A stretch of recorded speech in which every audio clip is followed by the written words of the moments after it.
Bitee daalacha binnaan burri gabbaate abboon daalacha bitee daalacha binnaan burri gabbaate lakkiyya gadi gaaloo namni hiriyaan qabne sablatee ባለፉት 60 ዓመታት በኢትዮጵያ የጥበብ ሰማይ ላይ ነግሶ የትውልድ ተምሳሌት ሆኖ የኢትዮጵያ ሙዚቃን ወደ ላቀ ደረጃ በማሸጋገር ረገድ ወሳኝ ድርሻ ከተጫወቱ ድንቅና አንጋፋ የጥበብ ባለሙያዎች አንዱ የሆነው ታላቁ አርቲስት የክብር ዶክተር አሊ ቢራን በዛሬው ፕሮግራማችን ልንዘክረው ወደድን።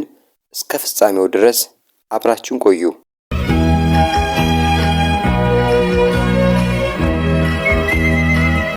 የልጅነት መጠሪያ ስሙ አሊ መሐመድ ሙሳ የሆነውና አሊ ቢራ በሚል የጥበብ ስም የሚታወቀው እናም በወዳጆቹ አጎት በሚል የፍቅርና የክብር ስም የሚጠራው ይህ የጥበብ ሰው በህፃንነቱ የአረብኛና የቁርአን ትምህርት ሲማር ቆይቶ እስከ 5ኛ ክፍል ድረስ መድረሳ ጀሪዳ በሚባል ትምህርት ቤት መደበኛ ትምህርቱን ተከታተለ።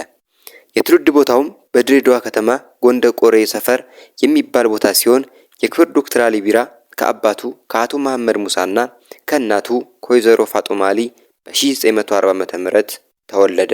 ከዚያም ልዑል መኮንን ትምህርት ቤት በሚባለው ትምህርት ቤት ትምህርቱን የቀጠለ ሲሆን ወደ አዲስ አበባ ከመጣ በኋላ በካቴድራል ትምህርት ቤት ትምህርቱን ተከታትሏል። ከሀገር ውጭም አሜሪካ፣ ካሊፎርኒያ፣ ሳንታ ሞኒካ ኮሌጅ የሙዚቃ ትምህርትን በመከታተል የጥበብ ዕውቀትና ክህሎትን አሳድጎ በላቀ የሙያ ብቃት ህዝብን ለማገልገል ያለውን ፍላጎት በተግባር አረጋግጧል። የአርቲስት አሊ ቢራ አባት ልጃቸው አድጎ መካኒክ እንዲሆንላቸው ይመኘው ነበር። ቢሆንም አርቲስት አሊ ቢራ በልጅነቱ ዝንባኔው ስፖርትና ሙዚቃን በመውደድና ሲኒማ መመልከትን ማዘውተር ነበር። በልጅነቱ ያደረበት የሙዚቃ ፍላጎት ለማርካትና የህይወት ጥሪውን የነበረውን ትክክለኛ ጉዞ ለመጀመር በ1954 ዓ.ም በድሬዳዋ ከተማ የኦሮሞ ባህልና ጥበብ ማሳደግን ዓላማው አድርጎ የተቀሰቀሰውን የአፍረንቀሎ እንቅስቃሴ ውጤት የሆነውና በተለምዶ አፍረንቀሎ ባንድ የሚባለው ኡርጂ በከልቻ ባንድ መቋቋም ወጣቱ አሊ ልዩ አጋጣሚ ፈጠረለት። በወቅቱ የኡርጂ በከልቻ ባንድ አንጋፋ ሙዚቀኞችን ይዞ በስሩ ሪያ ጀላላ የተባለ የታዳጊ አርቲስቶች የሙዚቃ ቡድን ስለነበረው ወጣቱ አሊ መሐመድ ሙሳም ሪያ ጀላላ ወይም የፍቅር ጓደኞች ባንድ አባል በመሆን የህይወት ጥሪ ወደ ነበረው መላ እድሜውን ወደ አሳለፈበት የሙዚቃ እንቅስቃሴ ውስጥ መሳተፍ ጀመረ። በ13 ዓመቱ በድምጻዊነት ስራውን እንደጀመረ ዮሐንስ አፍረንቀሎ ሙዚቃ ቡድን ማለትም ኡርጂ በከልቻ ባንድ ባዘጋጀው አንድ የባህል ዝግጅት ላይ ቢራዳ ባሬ ሌኖር ጎፍቴ የተባለ የመጀመሪያ ዘፈኑን ለህዝብ በማቅረብ የድምጽና የአዘፋፈን ልዩ ብቃቱን በአደባባይ አስመሰከረ። የብራ ወቅት መጣ አበባው አወደ የሚል ጥሬ ትርጉም ያለው ይህ የአርቲስት አሊ ቢራ የመጀመሪያው ዘፈን በእርግጥም በኦሮሞ የዘመናዊ ሙዚቃ ታሪክ ውስጥ አዲስ ምዕራፍ መክፈቱንና ለአፋን ኦሮሞ ዘመናዊ ሙዚቃ ብሩህ ዘመን እየመጣ መሆኑን ያበሰረ እንዲሁም በኦሮሞና በኢትዮጵያ ሙዚቃ እድገት ውስጥ ልዩ ታሪክ የሚሰራ ታላቅ የሙዚቃ ንጉስ መወለዱን ያበሰረ ልዩ ዘፈን ሆኖ በታሪክ ተመዘገበ። አሊ መሐመድ ሙሳም አሊ ቢራ በተባለ የጥበብ ንግስና ስሙ መጠራት ጀመረ። አንጋፋነቱም ከትላላቆቹ ተረክቦ በጥበብ አድማስ ላይ በልጅነቱ እንደነገሰ እንደተወደደ እናም እንደተከበረ ሙሉ እድሜውን የኢትዮጵያና የአፍሪካ ምርጥ የጥበብ ሰው በመሆን አገለገለ። ይህ ባለብዙ ተሰጥኦ የጥበብ ሰው ከሂሪያ ጀላላ ባንድ ወደ ዋናው የአፍረንቀሎ ሙዚቃ ቡድን ማለትም ወደ ኡርጂ በከልቻ ባንድ አድርጎ ከታላቆቹ ሙዚቃ ባለሙያዎች ከነ ዶክተር አሊ ሸቦና ጓደኞቹ ጎን ተሰልፎ በየመድረኩ ቀርቦ በመስፈን በድምጻዊነት ህዝቡን ማገልገል ጀመረ። በግል ጥረቱ ሊድና ቤዝ ጊታር፣ ፒያኖ፣ ኦርጋን እና የመሳሰሉትን የሙዚቃ መሳሪያዎች በመማር የራሱን ዜማዎች እየደረሰ መስፈንና ጓደኞቹንም በሙዚቃ በማጀብ ድንቅ አርቲስት ሆኖ ቀጠለ። በዚህም የአፋን ኦሮሞ ዘመናዊ ሙዚቃ ታሪክን ቀየረ። የኦሮሞ ዘመናዊ ሙዚቃን መሰረት ጥሎ ገንብቶና አሳድጎ ለታላቅ ደረጃ በማብቃት የዘመናዊ የኦሮሞና የመላ ኢትዮጵያ የጥበብ መሐንዲስ ለመሆን በቃ። የሙዚቃ ንግስናውን በላቀ ደረጃ አረጋገጠ። የድሬዳዋ ከተማም የአፋን ኦሮሞ የዘመናዊ ሙዚቃ ማዕከል ሆነች። የክብር ዶክተር አሊ ቢራ ከጓደኞቹ ጋር በየአካባቢው እየዞረ የሙዚቃ ስራዎችን በማቅረብ በአጭር ጊዜ እጅግ ታዋቂና ተወዳጅ አርቲስት ሆኖ እያገለገለ ዓመታትን አስቆጠረ። ከዚህ በኋላ በኦሮሞ ሙዚቃ ታሪክ የመጀመሪያው የሆነውን የሙዚቃ ትርኢት በውጭ ሀገር ማለትም በጅቡቲ ለማቅረብ ለኡርጂ በከልቻ ባንድ በመጣው ግብዣ መሰረት ከጓደኞቹ ጋር ወደ ጅቡቲ ያደረጉት ጉዞ ለሱም ለጓደኞቹም ከባድ ችግርን አስከተለ። ጅቡቲ ሄደው ሙዚቃ ለመጫወት ፈቃድ ጠይቀው በመከልከላቸው ያለ መንግስት ፈቃድ ወደ ጅቡቲ ጉዞ አደረጉ። ምንም እንኳን ከህዝብ ጋር ተገናኝተው የሙዚቃ ስራቸውን ማቅረብ የቻሉበት አጋጣሚ ቢሆንም አርቲስት አሊ ቢራ በጅቡቲ ድንበር ላይ ለአንድ ወር ታሰረ። ወደ ሀገር ቤት ሲመለሱም እስራት ሽልማታቸው ሆነ። በወቅቱ የአሊ ቢራ ህዝብ ጠያቂ ህዝብ የድሬዳዋ እስር ቤትን በማጨናነቁ ወጣቱ አርቲስት አሊ ቢራ ወደ ሀረር ተወስዶ ለረጅም ጊዜ ታሰረ። የሙዚቃ ባንዱም በተጽዕኖ ተበታተነ። በመሆኑም የታላቅ አርቲስት ህይወቱን ለመታደግና የሙዚቃ ፍቅሩን ለማርካት ድሬዳዋን ለቆ ወደ አዲስ አበባ መጣ።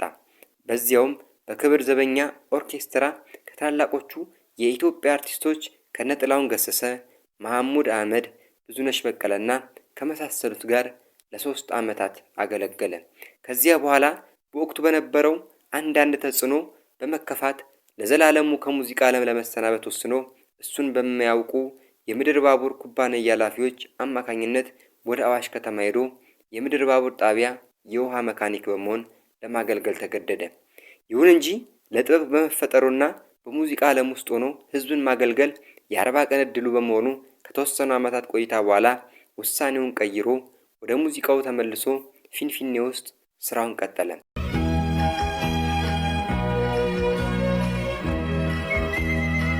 በፊንፊኔም የመጀመሪያው የኦሮሞ ዘመናዊ ሙዚቃ ባንድ የሆነውን አዱ ቢራ ባንድ በመመስረት በሙኒክ ክለብ፣ በዛምቤዚ ክለብ እናም በመሳሰሉት የምሽት ክለቦች ሲሰራ ቆየ። በኋላም ባንዱን ለጓደኞቹ ስቶ በሀገሪቱ ታላላቅ የሙዚቃ ቡድኖችም ማለትም በአይቤክስ ባንድ፣ በኢትዮ ስታር ባንድ እና በመሳሰሉት የሙዚቃ ቡድኖች ውስጥ በዲአፍሪክ ሆቴል፣ በራስ ሆቴል፣ በአራምቤ ሆቴል፣ በሂልተን ሆቴል እና በመሳሰሉት በድምፃዊነት ከታላላቆቹ የሀገሪቱ ድምፃውያን ጋር በምሽት ክለብ በመስራት ልዩና አቻ የሌለው የጥበብ ባለሙያነቱን አስመሰከረ። ከሁሉ በላይ በስራውና በጸባዩ በሰው ወዳድነቱና በሰው አክባሪነቱ እጅግ መወደድን የታደለው አርቲስት አሊ ቢራ የሙዚቃ ስራዎቹን አሳትሞ ለህዝብ ማቅረብ የኦሮሞ ሙዚቃ በሀገራችን የሙዚቃ ገበያ ውስጥ ተገቢ ስፍራ እንዲያገኝ አስችሏል። ከዚህም በላይ በተለያዩ የብሔር ብሔረሰቦች ቋንቋዎች በመስፈን ለኦሮሞ ሙዚቃ ብቻ ሳይሆን ለአጠቃላይ የሀገራችን የሙዚቃ እድገት መሰረት የሆኑ ስራዎችን አበርክቷል። ምርጥ ድምፃዊም ለመሆን በቅቷል። አርቲስት አሊ ቢራ በሀገራችንም ሆነ በአፍሪካ ልዩ የሚያደርጉት በርካታ ተሰጥኦዎችና ስራዎች ያሉት እጅግ የሚደነቅ ድምፃዊ ነበር። 7 ቋንቋዎችንም ይናገር ነበር። በ6 ቋንቋዎች ማለትም በአፋን ኦሮሞ፣ በሶማሌኛ፣ በሐረሪ፣ በአማርኛ፣ በአረብኛና በስዊዲሽ ቋንቋዎች ዘፍኗል። አስደናቂ ዜማ ደራሲና ሙዚቃ አቀናባሪም ነበር። በዚህ መልክ ተስራቅራቂ ድምጽ ያለው ድምፃዊ የበርካታ የተለያዩ የሙዚቃ መሳሪያዎች ተጫዋች፣ ሙዚቃ አቀናባሪ፣ በ6 ቋንቋዎች የዘፈነ ምናልባትም ብቸኛው ኢትዮጵያዊ ምናልባትም ብቸኛው አፍሪካዊ ሊሆን ይችላል። ለራሱ ብቻ ሳይሆን ለጓደኞቹ ለአርቲስት ጥላውን ገሰሰና ለአርቲስት መሐሙድ አህመድ ጭምር ዜማዎችን ደርሷል። በሀገራችን ከፍተኛ የድምጽ ቅላጼ ካላቸው ባለልዩ ተሰጥኦ ምርጥ ድምፃውያን አንዱ ነበር። ለኦፔራ አዘፋፈን የሚመች ኦፕራ ድምጽ አለው። መድረክ ላይ ቆሞ ሲዘፍን ሰውን በፍቅር የመሳብ ኃይል አለው። በአጠቃላይ የክብር ዶክተር አሊ ቢራ በህይወት ዘመኑ 267 ምርጥ ዘፈኖችን ዘፍኗል። ዘፈኖቹ በሙሉ በሁሉም የሚወደዱ ሙዚቃ የዓለም ቋንቋ ነው የሚባለውን አባባል በተግባር ያሳየ የሀገራችን ወጣት ድምፃውያን ወደ ሙያው ሲገቡ ሙያቸውን ለማዳበር ከሁሉ በላይ የሚመርጡት በትንሽ በትልቁ የሚወደዱ በየትኛውም የሙዚቃ ዝግጅት ላይ የሚዘፈኑ ምርጥ ዘፈኖች ናቸው። ስራዎቹ ተሰምተው የማይጠገቡ ቋንቋውን ለሚችል ብቻ ሳይሆን ሙዚቃውን ለሚወድ ሁሉ የሚስማሙ የማያረጁና የማይረሱ ከትውልድ ወደ ትውልድ የሚተላለፉ ዘመን ተሻጋሪ የሀገር ቅርሶች ናቸው። አርቲስት አሊ ቢራ ያልዘፈነበት ህይወት ጉዳይ የለም። ፍቅርን፣ እርቅን፣ ሰላምን፣ መተሳሰብን አጉልቶ አሳይቶ አንድነትን ሰብኳል። በሀገራችን ፖለቲካ ልዩነትና በተለያዩ መንገዶች መከፋፈል፣ መናቆር እያቆጠቆጠ በመጣበት በ1960ዎቹ አካባቢ እናታችን አንድ ነች ምንድነው የሚያለያየን የሚል ብርቱ ጥያቄን በዘፈን በማንሳት መቻቻልና ተቀራርቦ ችግርን በውይይት መፍታትን፣ ፍቅርና አንድነትን የሚሰብክ ጥልቅ መልእክት ያለው ዜማ በማቀንቀን ፈርቀዳጅ የህዝቦች የአንድነት ድምፅ ሆኖ አገልግሏል።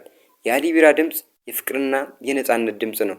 ለኦሮሞ ህዝብና ለመላ ጭቁኖች መብት ነጻነትና እኩልነት ጠበቃ ሆኖ የዘመረ የቀሰቀሰና ህዝብን ያንቀሳቀሰ ወደር የሌለው ጀግና የህዝብ ልጅ እና ግንባር ቀደም የነጻነት አርበኛ ነው።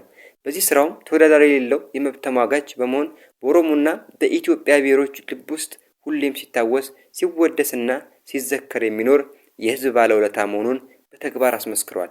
በዘመን ተሻጋሪ ስራዎቹ የሁሉንም ቀልብ የሚስብ ተጽዕኖ ፈጣሪ የትውልድ ተምሳሌት ለመሆንም በቅቷል። በአጠቃላይ ዶክተር አሊ ቢራ በኦሮሞና በመላ ኢትዮጵያ የሙዚቃ እድገት ላይ ደማቅ አሻራ ያኖረ በቀላሉ የማይተካ የዘመን ክስተት ነበር። የክብር ዶክተር አሊ ቢራ በድንቅ የጥበብ ስራው በቀድሞ መንግስት ባለመወደዱ በርካታ እንግልት፣ እስራትና ችግር ደርሶበታል።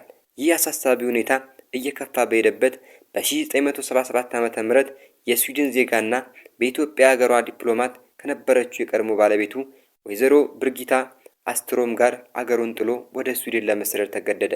ለተወሰኑ ዓመታት ስዊድን፣ ሳውዲ አረቢያና አሜሪካ ኖሯል። ከባለቤቱ ከተለያየ በኋላም ካናዳን የረጅም ጊዜ መኖሪያ አድራሻው አድርጎ ነበር። በአሜሪካ፣ በአውሮፓ፣ በአውስትራሊያና በመካከለኛው ምስራቅ በመዘዋወር የሀገራችንና የህዝቦቹ የጥበብ አምባሳደር በመሆንም አገልግሏል። በትላላቅ የዓለም መድረኮች ላይም ሰርቷል። ኢትዮጵያውያን የዲያስፖራ አባላትን በማዝናናት እናም በአይነ ህሊናቸው አገራቸውን እንዲያዩና ናፍቆታቸውን በሙዚቃ እንዲወጡ በማድረግ ታላቅ ውለታ ውሏል። ወደ ሀገሩ ከተመለሰ በኋላ አሊ ቢራ የህፃናት ትምህርት ፈንድ የተባለ ግብረሰናይ ድርጅት በማቋቋም ወገኑን ለማገልገል ከፍተኛ ፍላጎቱን አሳይቷል። አርቲስት አሊ ቢራ በጸባዩ ሰው ወዳድ፣ ትንሽ ትልቁን አክባሪ፣ ቸርና ለተቸገረ መስጠትና ለህዝብ መስጠትን የታደለ በቀልድ እያዋዛ የማዝናናት ልዩ ተሰጥኦ ያለው ሁለገብ የጥበብ ሰው ነበር። ከልጅነቱ ጀምሮ በዘፋኝነቱና በነጻነት ታጋይነቱ እንደተወደደ እናም እንደተከበረ የዘለቀው ታላቁ የሙዚቃ ንጉስ የክብር ዶክተር አሊ ቢራ ምጥቀት ላለው የሙዚቃ ስራው ስፍር ቁጥር የሌላቸው ሽልማቶችን ከሀገር ውስጥና ከውጭ ሀገራት አግኝቷል። በዓለም አቀፍ ደረጃ እውቅና ያላቸው ከ100 በላይ ሽልማቶችን ወስዷል። ምርጥ የአፍሪካ ዘፋኝ ሆኖ ያገኘው ሽልማትም ከነዚህ ውስጥ ይገኛል። ከሀገር ውስጥም በጠቅላይ ሚኒስትር ዶክተር አብይ አህመድ የአንጋፋ የኪነ ጥበብ ሰዎች ሽልማት ተሸልሟል። የኦሮሞ ብሔራዊ ክልላዊ መንግስትም የላቅ አገልግሎት ላበረከቱ የህዝብ ባለውለታዎች የሚሰጠውን ታላቅ የክብር ኒሻን፣ መኖሪያ ቤትና ቪኤት መኪና የተሸለመ ሲሆን የጅማና የድሬዳዋ ዩኒቨርሲቲዎችም የክብር ዶክትሬት ዲግሪ አበረክተውለታል። ከዚህም ባሻገር የጅማ ዩኒቨርሲቲ የሙዚቃ ትምህርት ቤት በስሙ ሰይሟል። አዳማ ከተማ ውስጥ መንገድ፣ ድሬዳዋ ውስጥ ደግሞ ፓርክ በስሙ ተሰይሞለታል። ከተለያዩ የጥበብ ሽልማቶች አዘጋጅ ድርጅቶችም የእድሜ ልክ የላቀ አገልግሎትን ሽልማቶችን ተቀብሏል። ታላቁ የሙዚቃ ንጉስና የኦሮሞና የሀገራችን የሙዚቃ አባት የሆነው አርቲስት አሊ ቢራ ከአብራኩ የወጡ ልጆች ባይኖሩትም የትውልድ ተምሳሌት በመሆን በርካታ እውቅ አርቲስቶችን አፍርቷል። በምርጥ የሙዚቃ ስራዎቹ በኢትዮጵያ ሙዚቃ ታሪክ ውስጥ ደማቅ አሻራን አስቀምጧል። በኦሮሞ የሞጋታ ስርዓት እልሊ ቢራ ተብላ ተሰይማ ኦሮሞነትን የተቀዳጀችው እና እየተንከባከበች አብራ ከምትኖረው ባለቤቱ ወይዘሮ ሊሊ ማርቆስ ጋር በተወለደበትና ከፍተኛ የህዝብ ፍቅር ባገኘበት ሀገሩ በሰላምና በፍቅር እየኖረ በተደጋጋሚ ያጋጠመውን የጤና ችግር በውጭ ሀገርና በሀገር ውስጥ እየተከታተለ ወገኑን በሙያው እያገለገለ ሰንብቷል። በመጦሪያ ወቅቱ ከፍተኛ ማጋጥሞት በሕክምና ሲረዳ ቆይቶ ጥቅምት 27 ቀን በተወለደ በ75 ዓመቱ ከዚህ ዓለም ድካም ተለየ።